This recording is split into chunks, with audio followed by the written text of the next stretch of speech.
Hi, welcome back. My name is Will. I host the Bald Book Geek. This is a book haul, a lockdown book haul. I've been very busy, so my Kindle's been getting a lot of love. So there's a few other things. So there's going to be a lot in this one. Also Audible, because you guys are amazing.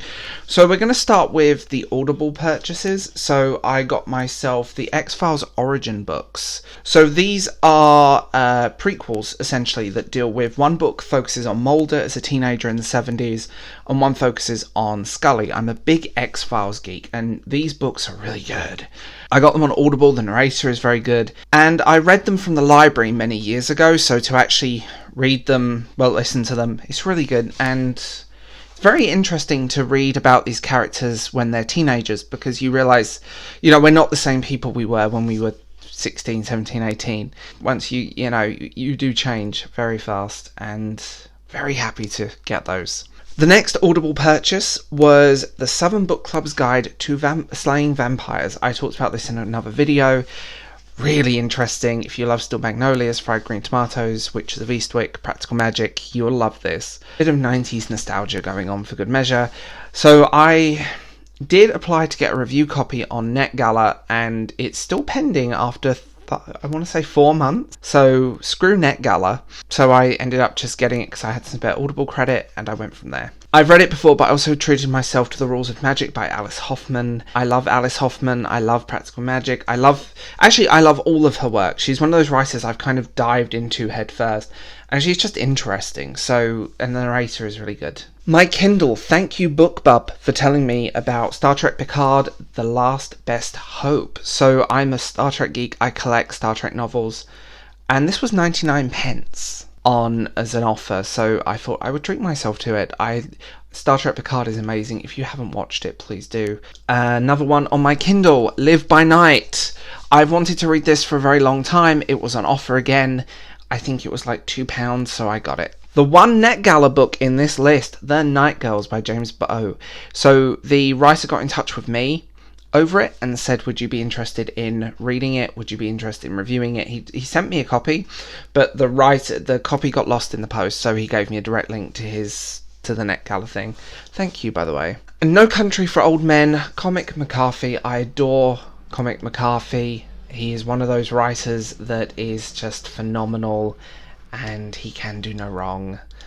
It's the only book of his I hadn't read, so I'm very happy. So let's move on to the physical books. So this was a gift. This is Minecraft, The Survivor's Book of Secrets. So this is a little how to build different fortresses, how to build basically survive the game in survivor mode. And I'm a Minecraft geek. It's how I chill out, so I'm happy.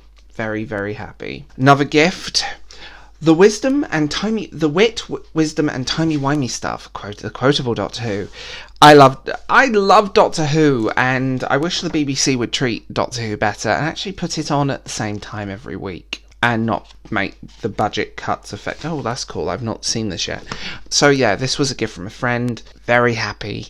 And I love anything like this, so always happy. So, The Descendant of the Crane, I got this from the publisher. I have 3 copies of this in my house now. I have an ebook that was the original version that was sent to me, and then one press person sent me a US edition, and now I have a UK edition. I didn't enjoy this book. I have 2 physical editions that are going to the charity shop. I talk about this book in another video. You'll probably hate me for my review, but you can get cancelled for sneezing at the moment, so 2 little things from the writer. Thank you. They got in touch with me. So I love fantasy, and I think there's a lot of great indie fantasy around that doesn't get a lot of love. When they got in touch with me, they sent me the ebook, and then they sent me the physical book as well, which I didn't ask for the physicals. The ebooks were more than enough. I read them in ebook form, but it's really nice to have them on my shelf because this is a writer I will buy. Tony Johnson is a writer I will buy. I'll put it that way. So I'm very happy. I got a gift from a friend, Find Me. So I own this on Kindle because I got the review copy. And I have an ARC, air quotes ARC, like a white cover review copy that... It's the kind of sequel to Call Me By Your Name. It's more of a side story to it than anything else. Very good, and I don't know who sent it to me. If you're watching this and you sent this to me, thank you. because you've made my day. I don't normally double dip, but to actually have this on my shelf is nice. By Sea and Sky by the wonderful Antoine. I'm so happy he sent me this. I've talked about this in another video, so I did a review because again, indie pop fantasy is the place to be at the moment, and there's some really good indie fantasy. As always, tell me what you think in the comments below. Have you read any of these books? That would be curious to find out. And I will talk to you guys later.